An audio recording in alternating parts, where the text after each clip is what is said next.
ஓம் சாந்தி. 9/10/2024 காலை முரளி. பாப் தாதா, மதுவனம். சாராம்சம்: இனிய குழந்தைகளே, பௌதீக சக்தியால் உங்களால் உலக ராஜ்யத்தை பெற முடியாது. இதற்கு உங்களுக்கு யோக சக்தி தேவை. இதுவும் ஒரு விதிமுறையாகும். கேள்வி: தன்னை பற்றிய எவ்விடயத்தை இட்டு சிவபாபா அதிசயிக்கிறார்? பதில்: பாபா கூறுகிறார், என்ன ஓர் அற்புதம் என்று பாருங்கள். நான் உங்களுக்கு கற்பிக்கின்ற போதிலும் எவரிடமும் நான் கற்கவில்லை. எவருமே எனக்கு தந்தையாக இருப்பதில்லை. எவருமே எனக்கு ஆசிரியராகவும் குருவாகவும் இல்லை. நான் உலகச் சக்கரத்தில் மறுபிறவி எடுப்பதில்லை. எனினும் உங்கள் அனைத்து பிறவிகள் பற்றியும் நான் உங்களுக்கு கூறுகிறேன்.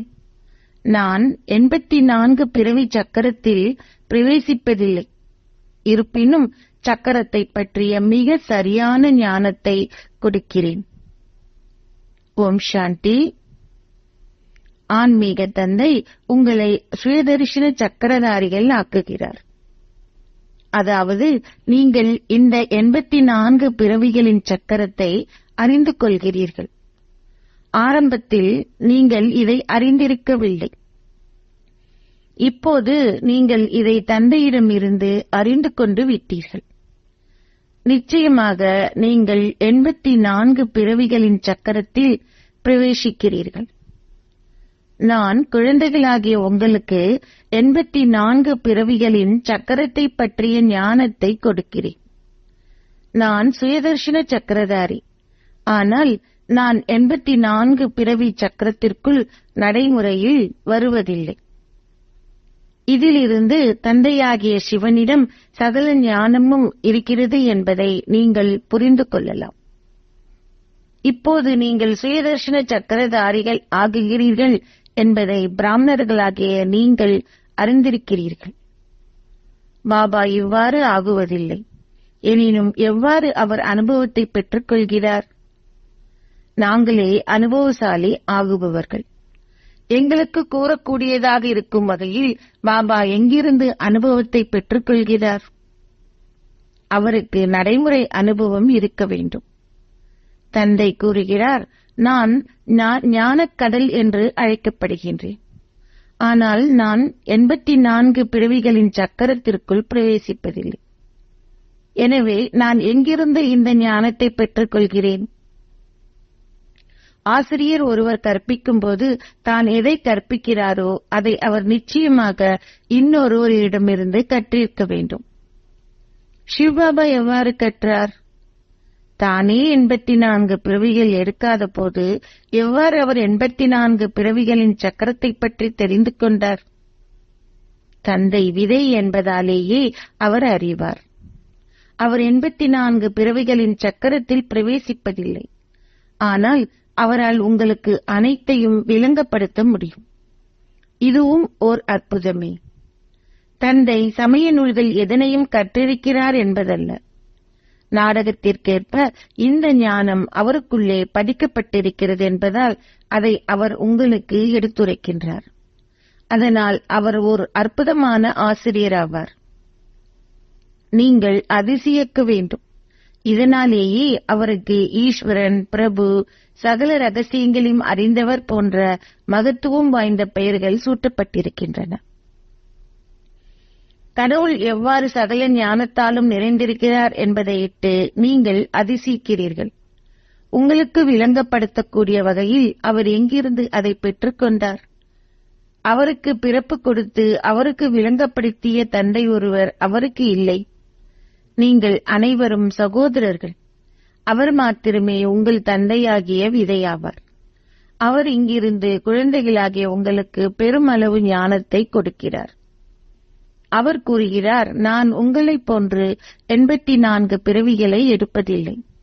எனவே நிச்சயமாக இக்கேள்வி தோன்றும், பாபா, நீங்கள் எவ்வாறு இவை அனைத்தையும் அறிந்து கொண்டீர்கள்? பாபா கூறுகின்றார், குழந்தைகளே, அனாதியான நாடகத்திற்கு ஏற்ப உங்களுக்கு நான் கற்பிக்கும் இந்த ஞானம் ஆரம்பத்திலிருந்தே என்னிடம் இருக்கிறது. இதனாலேயே நான் அதிமேலானவராகிய கடவுள் என்று அழைக்கப்படுகின்றேன். அவரே சக்கரத்திற்குள் பிரவேசிப்பதில்லை. ஆனால் அவரிடம் முழு உலகின் ஆரம்பம், மத்தி, இறுதி பற்றிய ஞானம் அனைத்தும் இருக்கிறது. அதனால் குழந்தைகளாகிய நீங்கள் அளவற்ற சந்தோஷத்தை அனுபவம் செய்ய வேண்டும். அவர் எங்கிருந்து 84 பிறவிகளின் சக்கரத்தை பற்றிய ஞானத்தை பெற்றுக்கொண்டார்? தந்தையிடம் இருந்தே அவற்றை நீங்கள் பெற்றுக்கொள்கிறீர்கள். தந்தையிடமே ஆதி ஞானம் இருக்கிறது. அவர் ஞானம் நிறைந்தவர் என அழைக்கப்படுகிறார். அவர் எவரிடமும் கற்கவில்லை. இருப்பினும் அவரிடம் ஆதி ஞானம் இருப்பதால் அவர் ஞானம் நிறைந்தவர் என அழைக்கப்படுகிறார். இது ஓர் அற்புதமே. இதனாலேயே இக்கல்வி அதிமேலான கல்வி என்று நினைவு கூறப்படுகிறது. குழந்தைகள் தந்தையை இட்டு அதிசயிக்கிறார்கள். அவர் ஞானம் நிறைந்தவர் என்று அழைக்கப்படுவது எதனால்? இதுவே புரிந்து கொள்ளப்பட வேண்டிய முதல் விடயமாகும். அதனை அடுத்து இரண்டாவது விடயம் எது? இந்த படத்தை நீங்கள் மக்களிடம் காட்டும்போது அவர்கள் உங்களிடம் இவ்வாறு கூறுகிறார்கள், இந்த பிரம்மாக்குள்ளேயே பிரம்மா என்னும் ஆத்மா இருக்க வேண்டும். பின்பு அவர் நாராயணர் ஆகும்போதும் அவருக்குள்ளே அவரது ஆத்மாவும் இருப்பார். எனவே இச்சமயத்தில் இரு ஆத்மாக்கள் இருக்கிறார்கள். ஒருவர் பிரம்மா, இன்னொருவர் நாராயணர். இருப்பினும் அதை பற்றி சற்று சிந்தித்து பார்த்தீர்களானால் அங்கே இரு வேறுபட்ட ஆத்மாக்கள் இல்லை. ஒரே ஒரு ஆத்மாவே இருக்கிறார். அது ஒரு தேவரின் மாதிரியாகவே காட்டப்பட்டிருக்கிறது. இந்த பிரம்மாவே விஷ்ணு ஆகிறார். அதாவது இவர் நாராயணன் ஆகிறார். இவை ஆழமான விடயங்கள் எனப்படுகின்றன. தந்தையை தவிர வேறு யாராலுமே கற்பிக்க முடியாத மிக ஆழ்ந்த ஞானத்தை தந்தை கொடுக்கிறார். அதனால் பிரம்மாவும் விஷ்ணுவும் இரு வேறுபட்ட ஆத்மாக்கள் அல்லர். எனவே சரஸ்வதியும் லக்ஷ்மியும் இரு வேறுபட்ட ஆத்மாக்களா அல்லது ஒருவரா? ஒரே ஒரு ஆத்மாவே, ஆனால் இரு சரீரங்கள். இந்த சரஸ்வதி பின்னர் லக்ஷ்மி ஆகிறார். அதனால் ஒரே ஒரு ஆத்மாவே இருக்கிறார். அதே ஆத்மாவே 84 பிறவிகள் இருக்கிறார். இது புரிந்து கொள்ளப்பட வேண்டிய விடயமாகும். பிராமணர்களே தேவர்கள் ஆகுபவர்கள். பின்னர் தேவர்கள் சத்திரியர்கள் ஆகிறார்கள். ஆத்மாக்கள் சரீரங்களை நீக்கி இன்னொன்றை பெறுகின்றார்கள். அதே ஆத்மாவே என்கின்ற போதிலும் பிராமணர்கள் எவ்வாறு தேவர்கள் ஆகுகிறார்கள் என்று காட்டுவதற்காகவே இந்த மாதிரி காணப்படுகிறது. ஹம்சோ என்பதின் அர்த்தம் மிகவும் நல்லது. இவை ஆழமான விடயங்கள் எனப்படுகின்றன. எல்லாவற்றிற்கும் முதல் நீங்கள் அனைவரும் ஒரே தந்தையின் குழந்தைகள் என்பதை புரிந்து கொள்ள வேண்டும். சகல ஆத்மாக்களும் ஆரம்பத்தில் பரந்தாமத்தில் வசிப்பவர்கள். இங்கே அவர்கள் தங்கள் பாகங்களை நடிப்பதற்காக வருகிறார்கள். இது ஒரு நாடகம்.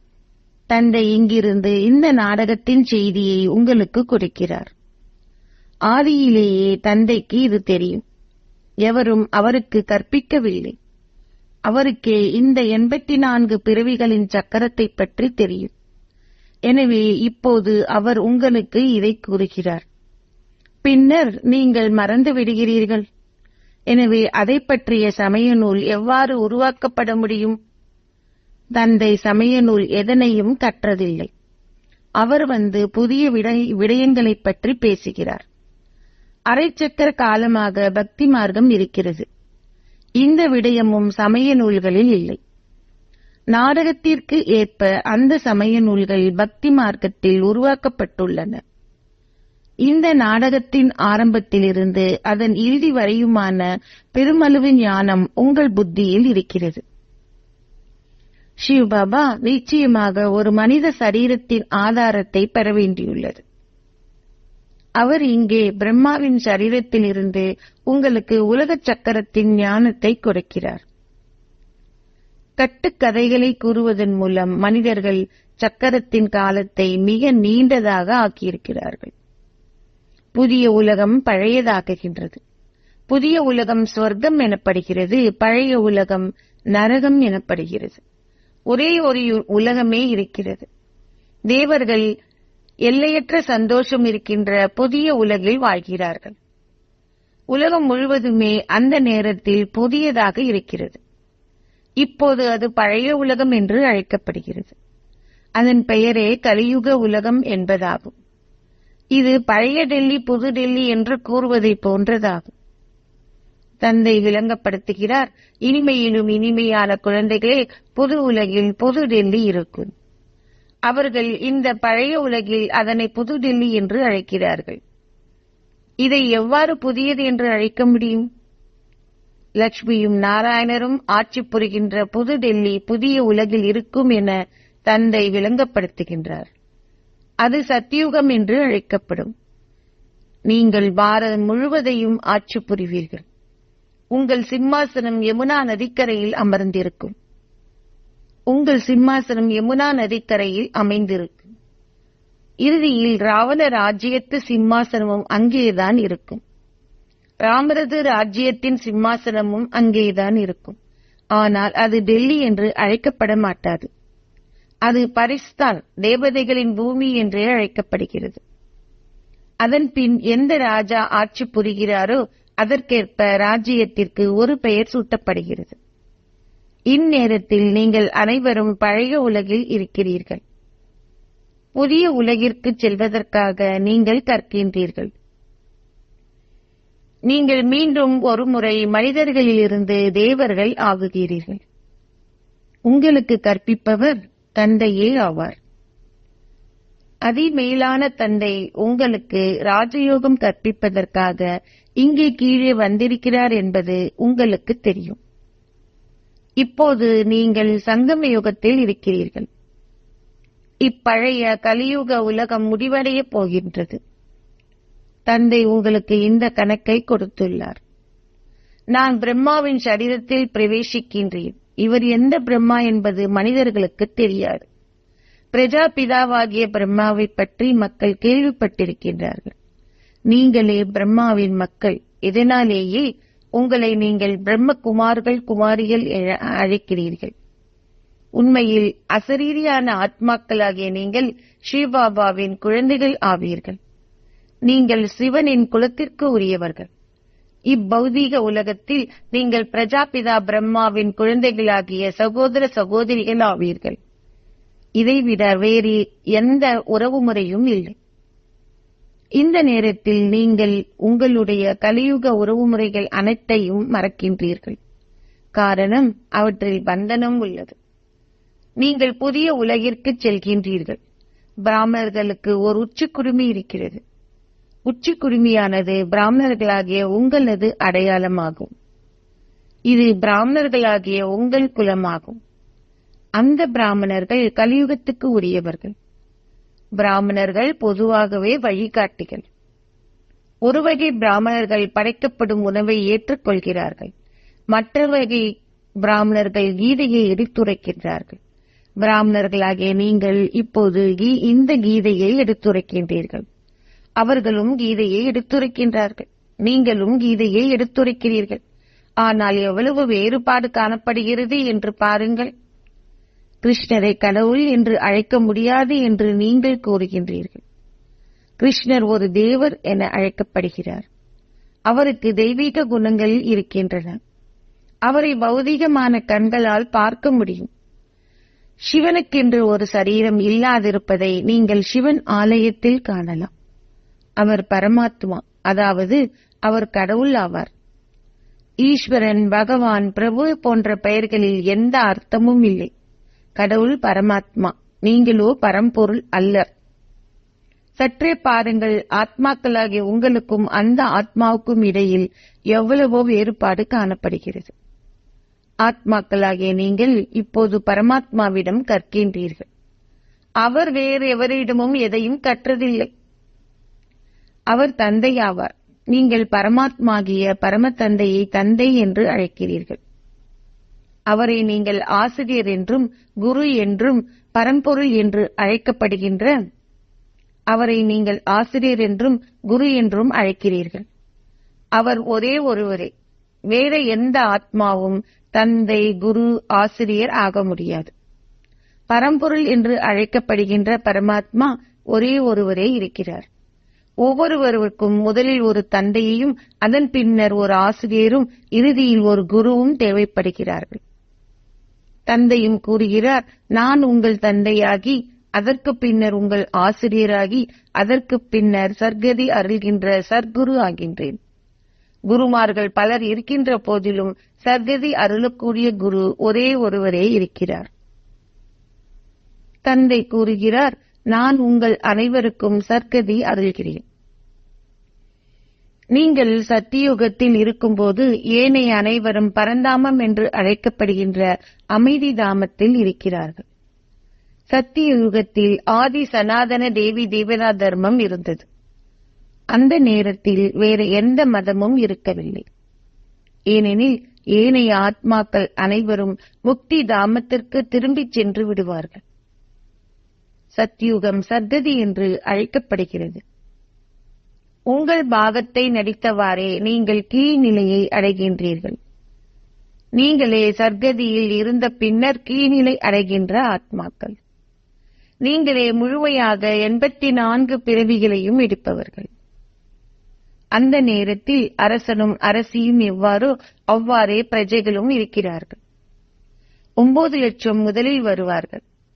9 லட்சம் எண்ணிக்கையானோர் 84 பிறவிகள் எடுக்கிறார்கள் என்பதே கணிப்பீடாகும். அதன் பின் மற்றவர்கள் தொடர்ந்து வருவார்கள். அனைவரும் 84 பிறவிகள் எடுப்பதில்லை என்று தந்தை விளங்கப்படுத்தியிருக்கிறார். ஆரம்பத்தில் வருபவர்களே 84 பிறவிகள் எடுக்கிறார்கள். அதன் பின்னர் வருபவர்கள் அதைவிட குறைந்த அளவு பிறவிகளே எடுக்கிறார்கள். ஆகக்கூடியது 84 பிறவிகள். ஆகக்கூடியது 84 பிறவிகள். வேற எந்த மனிதர்களுக்கும் இந்த விடயங்கள் தெரியாது. தந்தை மாத்திரமே இங்கிருந்து இந்த விடயங்களை விளங்கப்படுத்துகிறார். கடவுள் பேசுகிறார் என்று கீதையில் எழுதப்பட்டிருக்கிறது.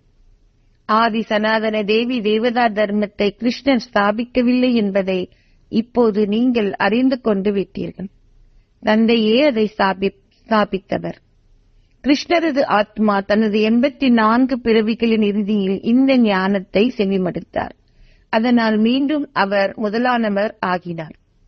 இவ்விடயங்கள் புரிந்து கொள்ளப்பட வேண்டும். ஒவ்வொரு நாளும் நீங்கள் கற்க வேண்டும். நீங்கள் இறைவனின் மாணவர்கள். கடவுள் பேசுகிறார், நான் உங்களை ராஜாக்கெல்லாம் ராஜாக்களாக ஆக்குகிறேன். இது பழைய உலகம். புதிய உலகம் என்றால் சத்திய யுகமாகும். இப்போது கலியுகமாகும். தந்தை வந்து கலியுகத்து தூய்மையற்ற மனிதர்களை சத்தியுகத்து தூய தேவர்களாக மாற்றுகிறார். இதனாலேயே கலியுகத்து மனிதர்கள் கூவி அழைக்கிறார்கள், பாபா வந்து எங்களை தூய்மையாக்குங்கள். எங்களை கலியுகத்து தூய்மையற்ற மனிதர்களிலிருந்து தூய சத்தியுகத்து தேவர்கள் ஆக்குங்கள். வேறுபாடு எவ்வளவு பெரியது என்று பாருங்கள். கலியுகத்தில் எல்லையற்ற துன்பமே இருக்கிறது. ஒரு குழந்தை பிறந்தால் அவர்கள் சந்தோஷப்படுகிறார்கள். நாளைக்கே அக்குழந்தை மரணித்தால் சந்தோஷத்தை இழக்கிறார்கள். வாழ்நாள் முழுவதும் துன்பத்தை அனுபவிக்கிறார்கள். இது துன்ப உலகமாகும். தந்தை இப்போது சந்தோஷ உலகத்தை ஸ்தாபிக்கிறார். அவர் உங்களை ஸ்வர்க்க தேவர்கள் ஆக்குகிறார். இப்போது நீங்கள் அதிமங்களகரமான சங்கம் யுகத்தில் இருக்கிறீர்கள். நீங்கள் அதிமேலான ஆண்களாகவும் பெண்களாகவும் ஆகுகிறீர்கள். லட்சுமியாகவோ அல்லது நாராயணராகவோ ஆகுவதற்காகவே இங்கே நீங்கள் வருகிறீர்கள். மாணவர்கள் தங்கள் ஆசிரியருடனேயே யோகம் செய்வதற்கு காரணம் அவரிடம் கற்பதால் தாங்கள் இன்னாராக வருவோம் என்று அவர்கள் புரிந்து கொள்வதனால் ஆகும். இங்கே உங்களை தேவர்களாக்கும் பரமாத்மாவாகிய பரமத்தந்தை சிவனுடன் நீங்கள் யோகம் செய்கின்றீர்கள். அவர் கூறுகின்றார், சாலிகிராம குழந்தைகளே, உங்கள் தந்தையாகிய என்னை நினைவு செய்யுங்கள். உங்களை ஆத்மாக்களாக கருதி உங்கள் தந்தையாகிய என்னை நினைவு செய்யுங்கள். அவர் மாத்திரமே ஞானம் நிறைந்தவர். அவர் தானே கீதையை கற்றிருக்காத போதிலும் உண்மையான கீதையை அவரே உங்களுக்கு எடுத்துரைக்கிறார். அவர் கூறுகிறார், நான் எவரது குழந்தையும் அல்ல, நான் எவரிடமும் கற்றதும் இல்லை, எனக்கென்று ஒரு குருவும் இல்லை. ஆனாலும் நான் குழந்தைகளாகிய உங்கள் தந்தை ஆசிரியர் குருவாகிறேன். அவர் பரமாத்மா என்று அழைக்கப்படுகிறார். அவர் உலகம் முழுவதையும் அதன் ஆரம்பம் முதல் மத்தியினூடாக இறுதி வரை அறிந்திருக்கிறார். அவரே வந்து அவை அனைத்தையும் விளங்கப்படுத்தும் வரை உங்களால் ஆரம்பம், மத்தி, இறுதி பற்றி அறிந்து கொள்ள முடியாது. இந்த சக்கரத்தை புரிந்து கொள்வதன் மூலம் நீங்கள் பூகோள ஆட்சியாளர்கள் ஆகுகிறீர்கள். இந்த பாபா உங்களுக்கு கற்பிக்கவில்லை. சிவபாபா இவருக்குள் பிரவேசித்து ஆத்மாக்களாகிய உங்களுக்கு கற்பிக்கிறார். இது ஒரு புதிய விடயம். இது சங்கமயுகத்தில் மாத்திரமே இடம்பெறுகிறது. இந்த பழைய உலகம் முடிவடையும். சிலரது செல்வம் நிலத்தின் கீழ் புதைந்திருக்கும். சிலரது செல்வம் கொள்ளையடிக்கப்பட்டுவிடும். பலருக்கும் நன்மை செய்து மீண்டும் ஒருமுறை அவர்களை தேவர்கள் ஆக்குவதற்காக பாடசாலைகளையும் அருங்காட்சிகளையும் திறந்து வைக்குமாறு பாபா குழந்தைகளுக்கு கூறுகிறார். பலராலும் அங்கே சென்று அவர்களுடைய சந்தோஷ ஆசையை பெற்றுக்கொள்ள முடியும்.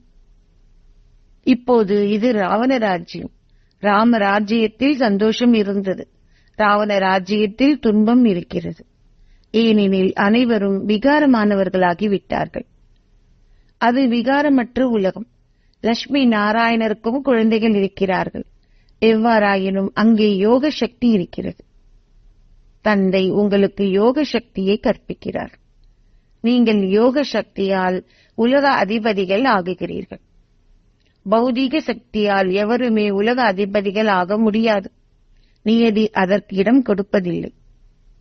குழந்தைகளாகிய நீங்கள் உங்களுடைய யோக சக்தியால் உங்கள் முழு உலக ராஜ்யத்தை பெற்றுக் கொள்கிறீர்கள். இது அத்தகைய ஒரு மிக மேன்மையான கல்வி. தந்தை கூறுகிறார், எல்லாவற்றுக்கும் முதல் தூய்மையாக இருப்பதற்கு சத்தியம் செய்து கொள்ளுங்கள். தூய்மையாகுவதன் மூலம் நீங்கள் தூய உலகின் அதிபதி ஆகுவீர்கள்.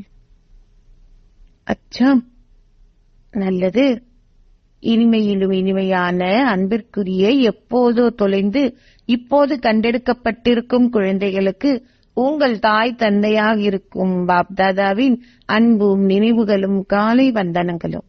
ஆன்மீக தந்தை ஆன்மீக குழந்தைகளுக்கு நமஸ்தே சொல்கிறார். ஆன்மீக குழந்தைகள் ஆன்மீக தந்தைக்கு நமஸ்தே சொல்கின்றனர். தாரணைக்கான சாராம்சம் 1. இப்போது பந்தனங்களாகி இருக்கின்ற உங்கள் கலியுக உறவுமுறைகள் அனைத்தையும் மறந்து உங்களை சங்கம யுகத்து பிராமணராக கருதுங்கள். உண்மையான கீதையை கேட்டு அதனை மற்றவர்களுக்கும் எடுத்துரையுங்கள். 2. இப்பழைய உலகம் முடிவடையப் போகின்றது. அதனால் உங்களிடம் இருக்கின்ற அனைத்தையும் பயனுள்ள முறையில் பயன்படுத்துங்கள். பலருக்கும் நன்மை செய்வதற்கும் சாதாரண மனிதர்களை தேவர்கள் ஆக்குவதற்கும் பாடசாலைகளையும் அருங்காட்சிகளையும் திறந்து வையுங்கள். ஆசீர்வாதம். நீங்கள் தந்தையின் கட்டளைகளை புரிந்து கொள்வதன் மூலம் சகித்துக் கொள்பவராகி ஒவ்வொரு சூழ்நிலையையும் அன்புடன் சகித்துக் கொள்வீர்களாக. நீங்கள் தந்தையின் கட்டளைகளை புரிந்து கொள்வதன் மூலம் சகித்துக் கொள்பவராகி ஒவ்வொரு சூழ்நிலையையும் அன்புடன் சகித்துக் கொள்வீர்களாக. சில குழந்தைகள் தாம் சரியாக இருந்தாலும் தாமே எல்லாவற்றையும் சகித்துக் கொள்ள வேண்டியுள்ளது என்றும் ஒவ்வொரு சூழ்நிலையிலும் மரணிக்க வேண்டியுள்ளது என்றும் கூறுகிறார்கள். எவ்வாறாயினும் இந்த முறையில் சகித்துக் கொள்ளுதல் அல்லது மரணித்தல் என்றால் தாரணையின் பாடத்தில் ஓர் இலக்கத்தை கோருதல் என்று அர்த்தம். ஆகவே எதையாவது சகித்துக் கொள்ள வேண்டியுள்ளதே என பயப்படாதீர்கள். சில குழந்தைகள் சகித்துக் கொள்கிறார்கள், ஆனால் கட்டாயத்தின் பேரில் எதையும் சகித்துக் கொள்வதற்கும் அன்புடன் எதையும் சகித்துக் கொள்வதற்கும் இடையில் வேறுபாடு உள்ளது. நீங்கள் சூழ்நிலையால் அதை சகித்துக் கொள்ளவில்லை, ஆனால் தந்தையை சகித்துக் கொள்ளும்படி கட்டளை வழங்கியுள்ளார். எனவே அதனை அன்புடன் எதையும் சகித்துக் கொள்வதற்கான ஒரு கட்டளை என கருதுவதென்றால் உங்களை மாற்றிக்கொள்ளுதல் என்று அர்த்தம். அதற்கான மதிப்பெண்களையும் பெறுகிறீர்கள். ஸ்லோகம். எப்போதும் சந்தோஷ போஷாக்கை உண்பவர்கள் சதா ஆரோக்கியமாக இருப்பார்கள். எப்போதும் சந்தோஷ போஷாக்கை உண்பவர்கள் எப்போதும் ஆரோக்கியமாக இருப்பார்கள்.